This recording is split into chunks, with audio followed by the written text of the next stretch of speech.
ശ്രീ രാഹുൽ, താങ്കൾ പറഞ്ഞിരുന്നു N Sreekumar sir ഈ കേരളത്തിലല്ലേ ജീവിക്കുന്നതെന്ന്. എന്താണ് താങ്കൾക്ക് അങ്ങനെ ഒരു കാര്യം തോന്നാൻ ഇടയായത്? ശ്രീ എൻ ശ്രീകുമാർ സാറിന് എന്റെ രാഷ്ട്രീയ അറിവിന്റെ 10,000 ഇരട്ടി അറിവുള്ള വ്യക്തിയാണ്. അദ്ദേഹത്തിന് കൃത്യമായി കാര്യങ്ങളെല്ലാം ആഴത്തിൽ അറിയാം. പക്ഷെ എല്ലാ നല്ല കോൺഗ്രസ്സുകാരെ പോലെ അദ്ദേഹം ഒരു നെഹ്റൂവിയൻ മതേതര ലൈൻ പിടിക്കുകയാണ്. ഞാൻ 2 പോയിന്റുകളിൽ സത്യമായിട്ട് പറയാം. അദ്ദേഹത്തിന്റെ 10,000-ലൊന്ന് അറിവുള്ള ഞാൻ പക്ഷേ 100% സത്യസന്ധമായിട്ട് പറയാം. കേരളത്തിൽ 3 പ്രധാനപ്പെട്ട വോട്ടിംഗ് ബ്ലോക്കുകളുണ്ട്. ഈ കാവി സൂചിപ്പിക്കുന്നത്, കുങ്കുമനിറം സൂചിപ്പിക്കുന്ന ഹിന്ദുക്കളെയാണ്, 54%. ഈ പച്ച സൂചിപ്പിക്കുന്ന മുസ്ലിങ്ങളെയാണ്, 27 മുതൽ 29%. ഈ വെള്ള സൂചിപ്പിക്കുന്ന ക്രിസ്ത്യാനികളെയാണ്, 18%. നമ്മുടെ കൊടി പോലെ ഇന്ത്യയിൽ കൃത്യമായി ഈ 3 സമുദായങ്ങളുണ്ട്. ഇനിയും ഹിന്ദു സമുദായത്തിനുള്ളിൽ തന്നെ ഏകദേശം 15%-ഓളമാണ് സവർണ ഹിന്ദു, നായർ അടങ്ങുന്ന സവർണ ഹിന്ദു സമൂഹം.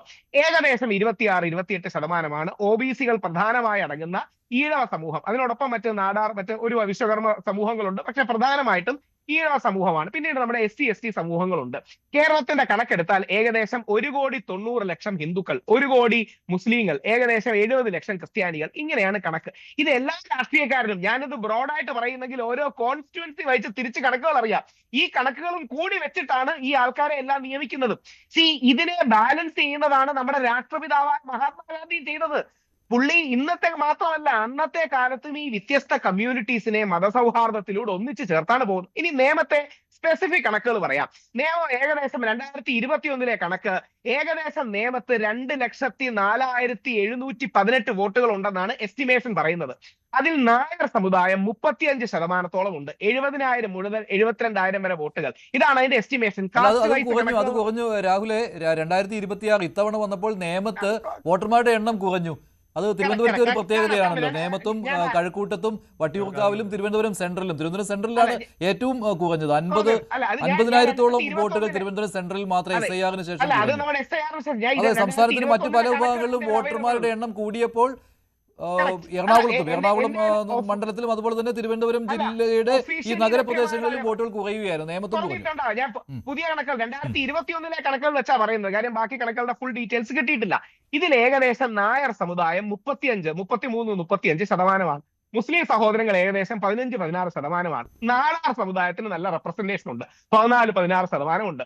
ഈഴവ, തീയ അടക്കമുള്ള OBC ബ്ലോക്കുകൾ 10 മുതൽ 15% വരെയാണ്.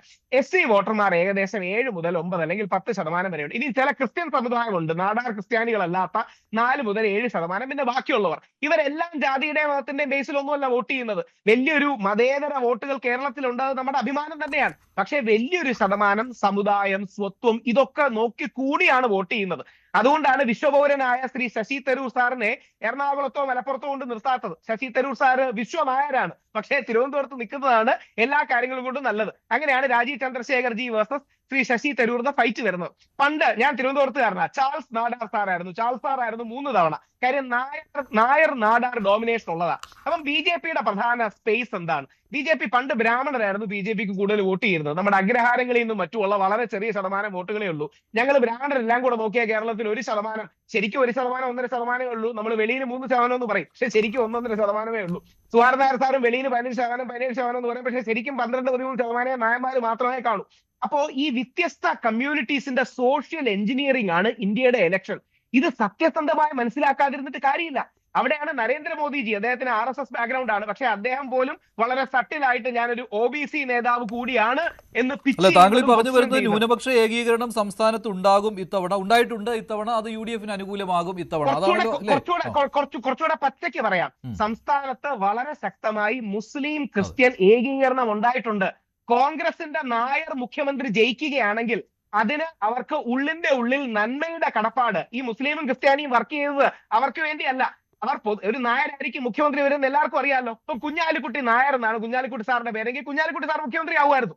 പക്ഷേ എനിക്കറിയാം, വ്യക്തിപരമായിട്ട് അറിയാം, പല പള്ളിയിലച്ചന്മാരും അതിശക്തമായി വിളിച്ച് UDF-നും കോൺഗ്രസിനും ക്യാമ്പയിൻ ചെയ്തു. നാടിന്റെ പൊതു നന്മയ്ക്ക് വേണ്ടിയാണ്.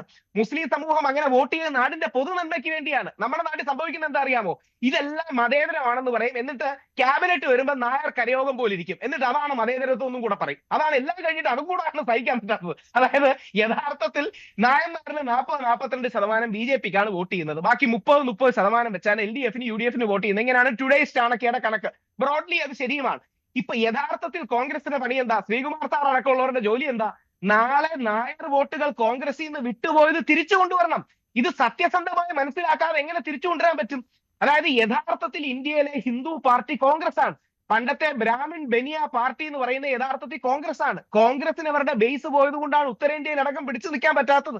ഈ നെഹ്റുവിയൻ സെക്കുലറിസം കൊണ്ട് ഈ രാജ്യത്തിന്റെ ബഹുസ്വരതയെ നമുക്ക് അളക്കാൻ പറ്റില്ല. അവിടെയാണ് ഗാന്ധിയൻ പ്ലൂറലിസം അല്ലെങ്കിൽ ഗാന്ധിയൻ മതസൗഹാർദ്ദം എന്ന് വരികയും കേരളത്തിൽ പക്ഷേ ഇത്തവണ ഈ പറയുന്ന ക്രൈസ്തവ മുസ്ലിം വോട്ടുകൾ കൊണ്ട് UDF അധികാരത്തിൽ വരും, അത് താങ്കൾ പറയുന്നുണ്ടോ അല്ലേ?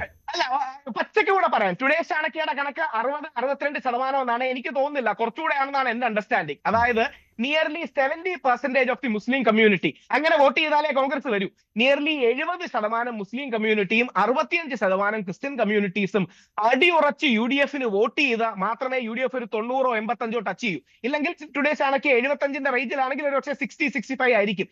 ഈ സത്യം മനസ്സിലാക്കിയിട്ട് ഈ നായർ മുഖ്യമന്ത്രിയാകുന്ന വ്യക്തിക്ക് ഈ തിരിച്ചറിവ് ഉണ്ടാകണം. ഇല്ലെങ്കിൽ അടുത്ത ഇലക്ഷനിൽ നായന്മാർ വോട്ട് ചെയ്യൂല. ഈ നായർ വോട്ടുകൾ തിരിച്ച് കോൺഗ്രസിലോട്ട് വരണ്ടേ? അത് വരണമെന്നുണ്ടെങ്കിൽ ഒരു പ്രോബ്ലം ഉണ്ടെന്ന് ആദ്യം അംഗീകരിക്കണം. ആ പ്രോബ്ലം അംഗീകരിക്കാതെ ഇതെല്ലാം എല്ലാവരുടെയും ആണെന്ന് പറഞ്ഞിട്ട് കാര്യമില്ല. എന്നിട്ട് ബാലൻസ് ചെയ്യാനായിട്ട് പാവം മുസ്ലിം ലീഗിനെ കൊണ്ട് ത്യാഗം ചെയ്യിക്കും. മുസ്ലിം ലീഗിന് ഉപമുഖ്യമന്ത്രി സ്ഥാനം കൊടുക്കൂല, എക്സ്ട്രാ മന്ത്രിസ്ഥാനം കൊടുക്കൂല. കാര്യം കൊടുത്താൽ നായന്മാർ അടുത്ത ഇലക്ഷൻ നമുക്ക് വോട്ട് ചെയ്യില്ല എന്ന് പറയും. ഈ രാഷ്ട്രീയ കാപട്യം ആരോട് പറയാനാണ്? അപ്പോൾ മുസ്ലിം ലീഗിന്റെ ഏത് സമ്മർദ്ദത്തിനും വഴങ്ങണമെന്നാണ് താങ്കൾ പറയുന്നത് അല്ലേ? അല്ലല്ല, താങ്കൾ പറയുന്നത് മുസ്ലിം ലീഗിന്റെ ഏത് സമ്മർദ്ദത്തിനും വഴങ്ങണം. തിരിച്ചല്ല മഞ്ജുഷ, ആലോചിച്ച് നോക്കും. മുസ്ലിം ലീഗിന്റെ മാന്യതയല്ലേ അവർ ഉപമുഖ്യമന്ത്രി സ്ഥാനം ചോദിക്കാത്തത്? ശരിക്കും ഇതിൽ ഈ UDF മിനിസ്ട്രി വന്നാൽ ഏറ്റവും യോഗ്യത കുഞ്ഞാലിക്കുട്ടി സാറിനല്ലേ മുഖ്യമന്ത്രിയാകാൻ? UDFിലെ ഏറ്റവും തലമുറ ലീഗ് ചോദിക്കില്ല എന്ന് താങ്കൾക്ക് എങ്ങനെ അറിയാം? ലീഗ് ചോദിക്കില്ല. അല്ല, തങ്ങളടക്കം പാണക്കാട് മുനവർലി തങ്ങളടക്കം ഞങ്ങൾക്ക് ഉപമുഖ്യമന്ത്രി സ്ഥാനത്തിന് അർഹതയുണ്ട്, പക്ഷേ ചോദിക്കില്ല എന്ന് പറഞ്ഞാൽ ലീഗിനെ നമ്മൾ മനസ്സിലാക്കേണ്ട ഒരു രാഷ്ട്രീയ പാർട്ടി മാത്രമായിട്ടല്ല, അതൊരു സാമുദായിക സാംസ്കാരിക ആത്മീയ പ്രസ്ഥാനമാണ്. യൂഷ്വൽ രാഷ്ട്രീയക്കാരെ പോലെ പറഞ്ഞു വളർന്ന ശീലമില്ല. ഇനി നേരെ തിരിച്ച് 2-3 നായന്മാരെ ടോപ്പ് ക്യാബിനറ്റിൽ കൊണ്ടുവരികയാണെങ്കിൽ കുഞ്ഞാലിക്കുട്ടി സാറിന് ഉപമുഖ്യമന്ത്രി സ്ഥാനം കൊടുക്കാതെ ബാലൻസ് ചെയ്യാൻ പറ്റില്ല. ഇതെല്ലാം മഞ്ജുഷിന് അറിയാമെന്ന് എനിക്കറിയാം, നാട്ടുകാർ കേൾക്കാൻ പറയുന്നത്. ഇങ്ങനെ ഇരുന്ന് എഴുതി കൂട്ടിയാണ് മന്ത്രിസഭ ഉണ്ടാക്കുന്നത്. ഇങ്ങനെ ഇരുന്ന് എഴുതി കൂട്ടിയാണ് ഓരോ സ്ഥാനങ്ങൾ നിശ്ചയിക്കുന്നത്. ഇങ്ങനെ ഇരുന്ന് എഴുതി കൂട്ടിയാണ് നമ്മുടെ സ്റ്റാഫിൽ അംഗങ്ങളെ പോലും വെക്കുന്നത്. ഒരു സംശയമില്ലാത്ത കാര്യമാണ്. രാഹുൽ പറയുന്നതിനോട് ഞാൻ യോജിക്കുകയാണ് കേട്ടോ. N. ശ്രീകുമാർ എന്നിട്ട് മതേതരത്വം പറയുകയും ചെയ്യും. പെട്ടെന്നൊരു കാര്യം കൂടെ, തുഷാർ വെള്ളാപ്പള്ളി സെൻകുമാർ സാറിനെ DGP ആക്കാൻ വേണ്ടി ഞങ്ങളുടെ സമുദായത്തിൽ നിന്ന് ഒരാൾ പോയി സമ്മർദ്ദം ചെലുത്തിയ കാര്യം പറയുന്നുണ്ട്. ഇതെല്ലാം കഴിഞ്ഞ് കവട മതേതരത്വം പറയുകയും ചെയ്യും. അതാണ് പ്രശ്നം. കൂടുതൽ വാർത്തകൾക്ക് News 18 Keralam YouTube channel subscribe ചെയ്യുക.